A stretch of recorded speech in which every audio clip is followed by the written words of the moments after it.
Hi, I'm Dustin Abbott, and I'm here today to give you a breakdown of the camera performance on the iPhone 14. I needed to upgrade to a 5G capable phone. There was a promotion on the iPhone 14, and so I went ahead and I jumped on it.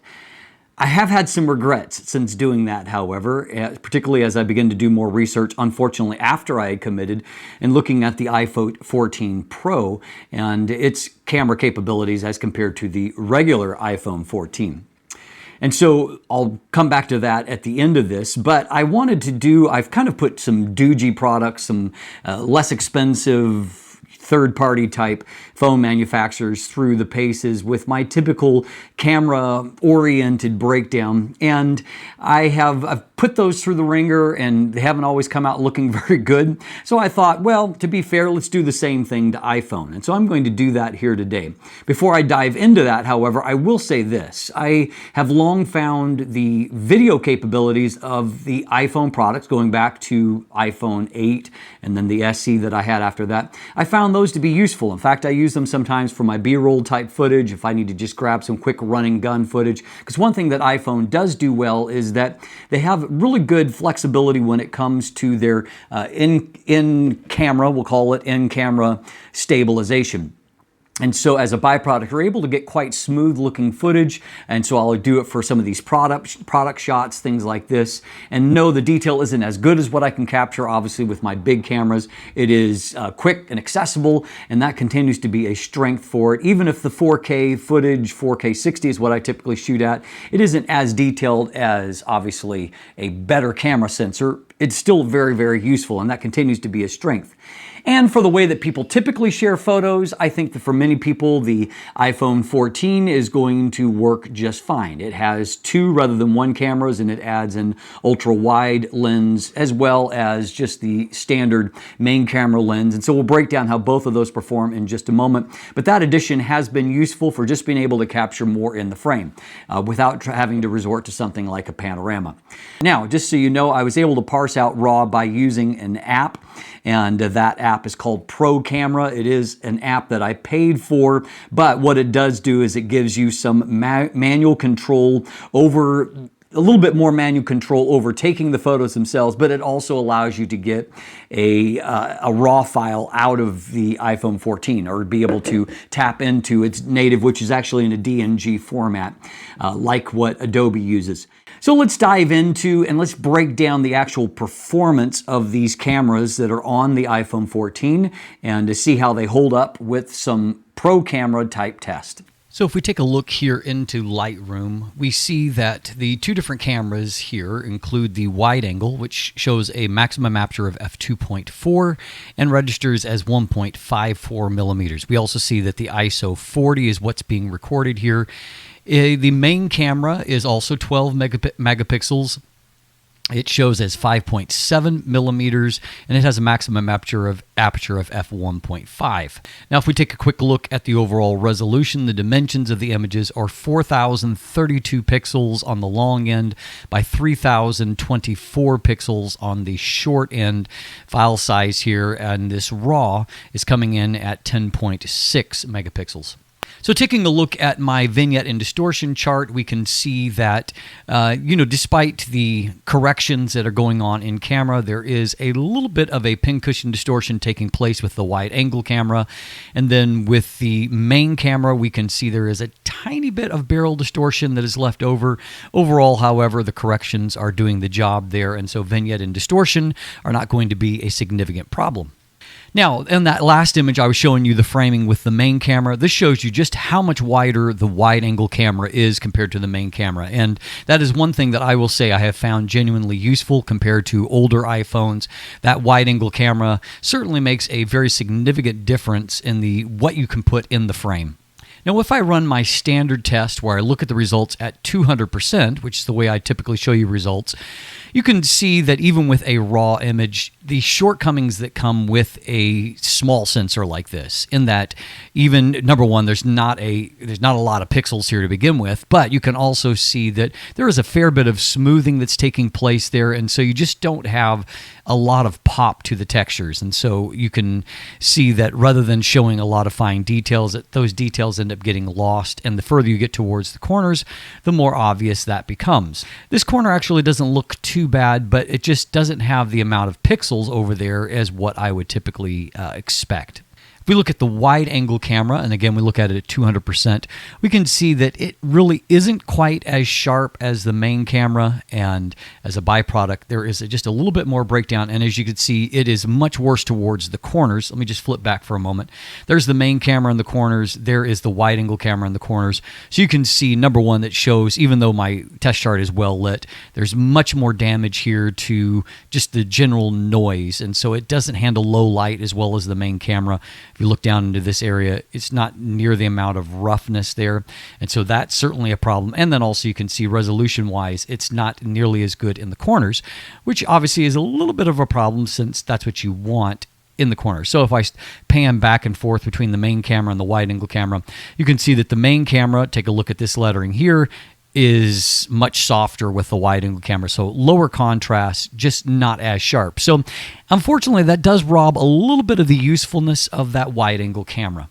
Now we can see here that there isn't a whole lot to be seen as far as chromatic aberrations, not a major problem here. And in fact, if we pan back and forth in video mode, you can see that fringing is not really a problem. Now, unfortunately, the regular iPhone 14 does not have a macro mode, and as a byproduct, there's not really, this performance here is not too bad in terms of the detail, but as far as magnification, not very high. This is quite a large coin, a dollar coin, and byproduct is that there's not a lot of magnification there. Bokeh is also an area that I don't think that this camera really excels all that much. And so this particular image doesn't look too bad because it's a really simple scene. But if I go to this where there is, more stuff in the transition zone, the bokeh is really quite harsh and has very hard outlining. It's basically what you would expect from a tiny sensor and a tiny lens associated with that. And so this is not going to win any awards for its bokeh quality.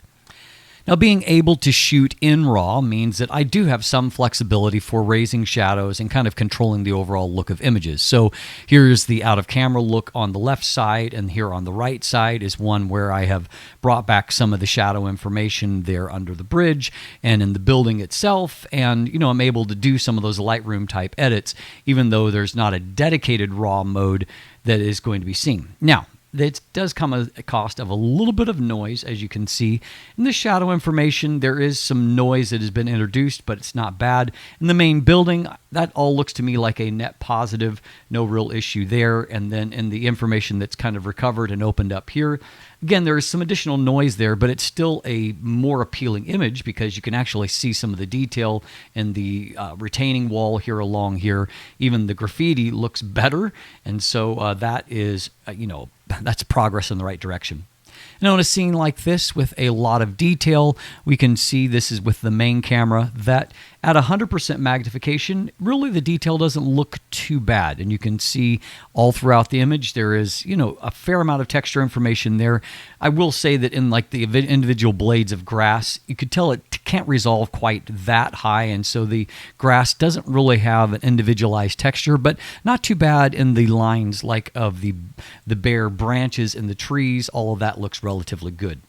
Now we're going to look at a few scenes here where we compare the wide angle camera to that of the main camera here. And so obviously as far as the framing, this allows me to get a whole lot more in the frame. Almost none of these rocks are in that frame.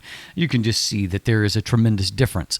Now the smaller maximum aperture of the wide angle camera does start to play out in the amount of noise that is there in the shadow. So in this case, I have raised the shadows a little bit in the tree line to bring back some of that detail. We can see that in the main camera, it did a better job of doing that without noise. And we can just see here as we get towards the edge of the frame that the main camera, as we saw in the chart test, it's still doing a reasonable job with the details here, whereas they're getting quite mushy on the wide angle camera. Now here is that raw image with slight bit of processing here in Lightroom, and so you can take a look at that in the overall detail. Now, here is the JPEG image that came out of the camera, and this is also at 100% magnification. And so you can see that as far as the processing, a lot of the in-camera processing has done pretty close to as well as what I could do with raw software. And so the raw software does give you a little bit more control, but it doesn't necessarily give you a lot of extra detail or any kind of really great latitude for manipulating images. Now, there is one area where the wide-angle camera does have a significant advantage, and that's when it comes to flare resistance. We can see that the wide-angle camera actually has a fairly nice-looking sunburst effect here in this particular image, and so that is nice, whereas you can see there's more flare artifacts with the main camera, and neither is there any kind of real decent sunburst effect there. And so I definitely prefer the overall look of the image of the left for that reason, though once again, as has been pointed out previously, you can see that there's definitely more noise in the shadows on the wide-angle camera than what there is in the main camera. Now, that flare resistance is obviously going to vary from scene to scene, and so in this particular shot, we can see that the sun up here is in the frame, nice and bright, but contrast is held up fairly decently. In this image here, with a little bit more direct sun, we can see that there are some ghosting artifacts and that general kind of halo effect that is taking place as well. Going back to the wide-angle camera here, you can see, again, nice sunburst effect and the fact that flare resistance is good here. We haven't lost contrast and there's no ghosting artifacts. We still have the sky effect there. And yes, I'm not delighted about the level of noise that is in the shadows here. Even this isn't super dark at all, obviously, yet. And so in low-light situations, you're going to be really disappointed with the wide-angle camera. You're going to be better off to stick with the main camera. So obviously, I've exposed definitely some of the vulnerabilities there. As far as some of the pluses, in the way that photos are typically shared, the photos you get off of either camera on the iPhone 14 are probably going to be just fine. If you're sharing primarily on things like Facebook or Instagram, where the size is constrained, people are typically looking at them on a tablet or a phone, you're probably going to be able to get away with those just fine. If you think that this kind of camera is going to be a replacement for a mirrorless camera or a DSLR, it's still not there yet, and I am interested in taking a look at something like the iPhone 14 Pro. It gives you raw options right out of the box, and from what I have seen, there's also a whole lot more detail that's available on the much higher resolution main camera that holds up a little bit better under some of the scrutiny that I've done today. So my recommendation is, if you actually are thinking, I'm going to use this in some situations instead of a real camera, spend the extra money and go for something like one of the Pro products if you're looking at Apple, because getting that high resolution main camera over 40 megapixels on the iPhone 14 Pro, and also some better capabilities on that, and some more flexibility in how you can, the file formats you can use and how they're processed in the phone itself, you're going to find that they're going to produce much more pleasing images that are maybe a little bit more competitive with what you can get from a mirrorless type camera. With the caveat that none of these are going to compare to the kind of bokeh or depth of field control you can get from a wide aperture prime lens mounted on a real kind of camera.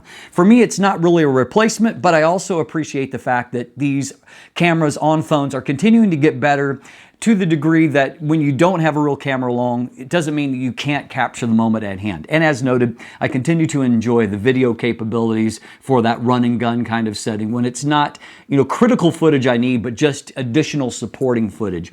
And that continues to be useful. So my regret is that I jumped on the iPhone 14, and of course now I'm locked into for the next couple of years on this. I may end up buying an iPhone 14 Pro anyway, selling this phone or giving it to a family member, because I am really intrigued to see how much better the iPhone 14 Pro is compared to the cameras on the iPhone 14. I'm Dustin Abbott. If you haven't already, please like and subscribe. Thanks for watching. Have a great day, and let the light in.